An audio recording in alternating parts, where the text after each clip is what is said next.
All right. Well, hopefully Yvonne's in bed because the next two questions are about marriage tips. Oh no. First one here is from Jordan. Hey, Linus, I'm getting married in October and I'm curious. Are there any special stories regarding your wedding bands?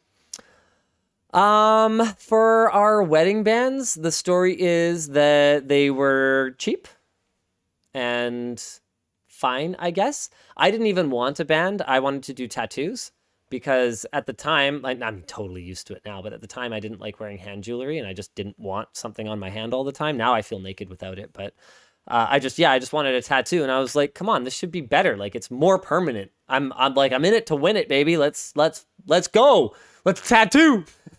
She was just not into body paint. And so she said, no, I prefer a band. So I kind of went, okay. And then Yvonne doesn't even wear her wedding band. I don't think she's had it on since she gave birth to our firstborn, which was like however many years ago. It's been a bit. Yeah.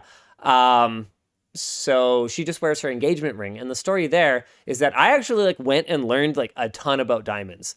Because my whole thing was, okay, if I have to blow a bunch of money on a scam, then I might as well get the best scam possible.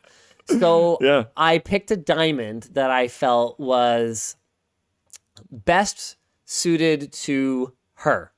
I could have gone bigger, but from my point of view, if it wasn't internally flawless, then it wouldn't be a good representation of Yvonne. She also has extremely slender fingers. That's cute as heck. And I thought, sorry? I said that's cute as heck. And I also thought that because she has extremely slim fingers, it would look kind of out of place and she worked with her hands a lot. She was a pharmacist at the time, could even get in the way if it was too big. I also really preferred a more low profile setting, and that was for the same reason. I liked a simple setting because she's practical. So it's just a simple 4-prong setting on a traditional hearts and arrows diamond. So it's a Canadian diamond, which was really important to me. No conflict gem is going to go on my wife's hand. That's cool. I appreciate that part. I'm just trying to think of like what else mattered to me. I bought the diamond and the setting independently. I forget why I did that. Right, there was a setting I really liked and there was a diamond I really liked, and there's no point getting them in one place. And compared to buying them both together at a jewelry store, compared to buying the diamond online, it was significantly less expensive. Pure Drifter says borderline going for the G assert. Of course it has a G assert. Like, no, it's like a proper diamond.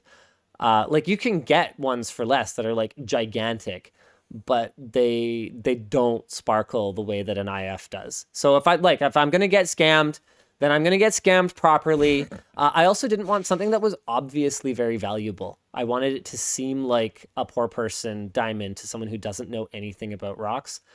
Because the last thing I want is her getting like held up somewhere or something and her, in a panic, not being able to get it off or something, and it seeming like extremely valuable, like worth cutting a hand off for. Like there was a very strategic decision made there. And to be clear, it wasn't crazy expensive. No matter what it was going to be at my budget, it was not going to be worth cutting someone's hand off for, but I didn't want it to look like it was.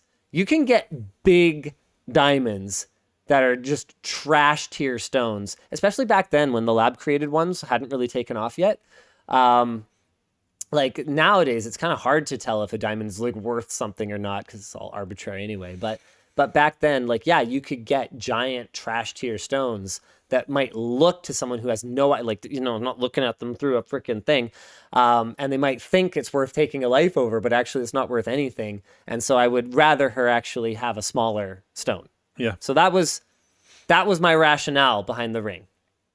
Thanks for watching, and thanks to mechanicalkeyboards.com for sponsoring this week's clips. Mechanicalkeyboards.com has a ton of keyboards, switches, keycaps, and more, all from brands you know and love. Check them out and use code LTT using the link in the video description.